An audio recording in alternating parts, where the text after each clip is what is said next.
अस्सलाम वालेकुम नाज़रीन, मैं हूँ आपका दोस्त मोहम्मद अशफाक और आप देख रहे हैं लाजवाल। तो जैसा कि आप लोग जानते हैं कि इस वक्त जो इंतखाबात का सिलसिला शुरू हो चुका है, फेज़ वाइज इंतखाबात होने जा रहे हैं डीडीसी के।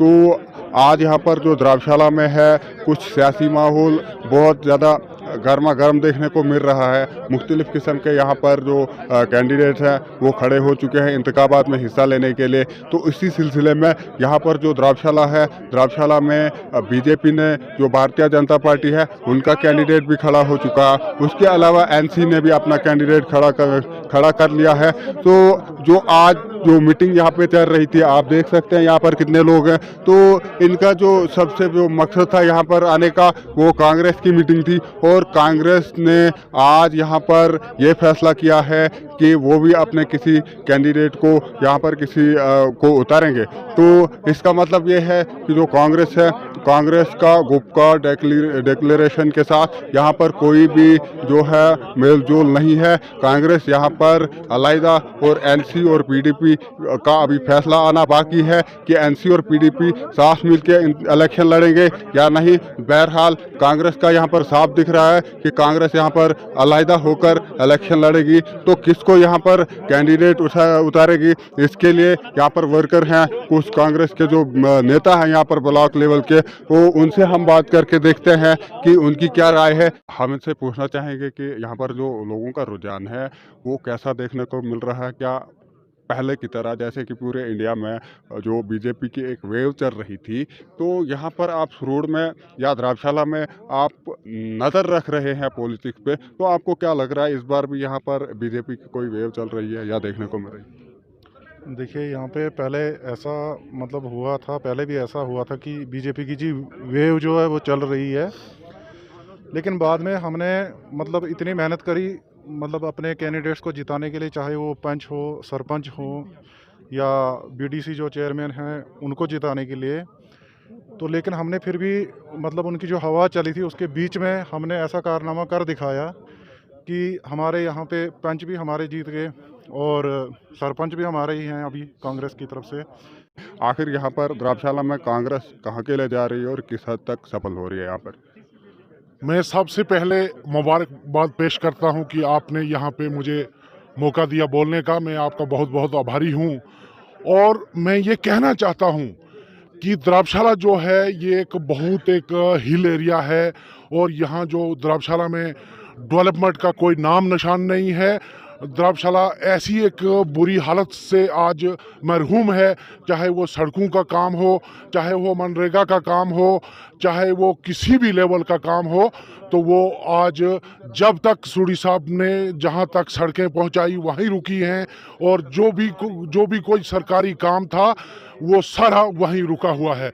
मैंने पहले भी कहा कि जब सूडी साहब यहाँ पे मिनिस्टर रहा और इन्होंने जहाँ तक रोडें पहुँचाई वहीं रुकी हैं। और जब सूडी साहब का दौर था यहाँ पे स्पेशल भर्ती हुई और जब से बीजेपी की सरकार आई है तब से ना कोई मुलाजमत लगे, ना कोई लड़का मुलाजम लग रहा है और ना कोई यहाँ पे डेवलपमेंट का कोई नाम है। ऐसे कागजी कार्रवाई पे काम हो रहे हैं मगर ग्राउंड लेवल पे कोई भी काम नहीं हो रहा है। इसलिए हमने आज फिर तय किया है कि हमने सूडी साहब की वसादत में रहकर हमने काम करने हैं और यहाँ के डीडीसी जो चेयरमैन जो बनेगा, चाहे मैं भी एक कैंडिडेट की हैसियत से हूँ और मैं ये कहना चाहता हूँ कि मैंने इलेक्शन लड़ना है और इलेक्शन लड़के मैं लोगों की, गरीब लोगों की, मजलूम लोगों की नुमाइंदगी करूंगा और जगह जगह को, क्योंकि मुझे ग्राउंड लेवल का पूरा पता है कि इस यहाँ पे 10 पंचायतें हैं। मैं बलग्राम पंचायत से बिलोंग करता हूँ और यहाँ 10 पंचायतों की नुमाइंदगी मैं बहुत अच्छे ढंग से करूँगा। तो आपका बहुत बहुत शुक्रिया। जी बहुत बहुत शुक्रिया। तो नाजरीन, यहाँ पर आप देख चुके हैं किस तरह की गहमा गहमी है यहाँ पर तो उसके अलावा यहाँ पर आप देख सकते हैं कि खाने पीने का इंतज़ाम करके रखा हुआ यहाँ पर वर्करों के लिए। तो उसके अलावा मैं आपसे एक और ख़ास बात बोलना चाहूँगा कि जो गुपकार डिक्लेरेशन है, यानी जो गुपकार डिक्लेरेशन के तहत कांग्रेस, पीडीपी और जो बाकी इलाकाई पार्टियां हैं, उन्होंने फैसला किया था कि हम मिलजुल के इंतखाबात लड़ेंगे, बीजेपी के खिलाफ लड़ेंगे। लेकिन वो पूरी जो यूटी है, पूरी यूटी में कहीं कहीं पे कामयाब होता हुआ नज़र आ रहा है और कहीं कहीं पे उसके आसारात अभी तक नहीं दिखाई दे रहे हैं। धर्मशाला ऐसी एक बुरी हालत से आज मरहूम है, चाहे वो सड़कों का काम हो, चाहे वो मनरेगा का काम हो, चाहे वो किसी भी लेवल का काम हो, तो वो आज जब तक सूडी साहब ने जहां तक सड़कें पहुंचाई वहीं रुकी हैं, और जो भी कोई सरकारी काम था वो सारा वहीं रुका हुआ है।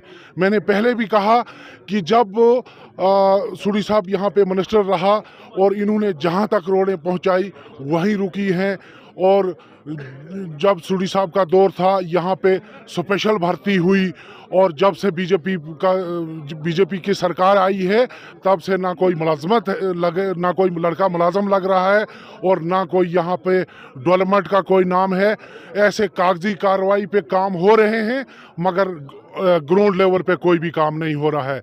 इसलिए हमने आज फिर तय किया है कि हमने सूडी साहब की वसादत में रहकर हमने काम करने हैं, और यहाँ के डीडीसी जो चेयरमैन जो बनेगा, चाहे मैं भी एक कैंडिडेट की हैसियत से हूँ, और मैं ये कहना चाहता हूँ कि मैंने इलेक्शन लड़ना है, और इलेक्शन लड़के मैं लोगों की, गरीब लोगों की, मजलूम लोगों की नुमाइंदगी करूंगा, और जगह जगह को, क्योंकि मुझे ग्राउंड लेवल का पूरा पता है कि यहाँ पे 10 पंचायतें हैं।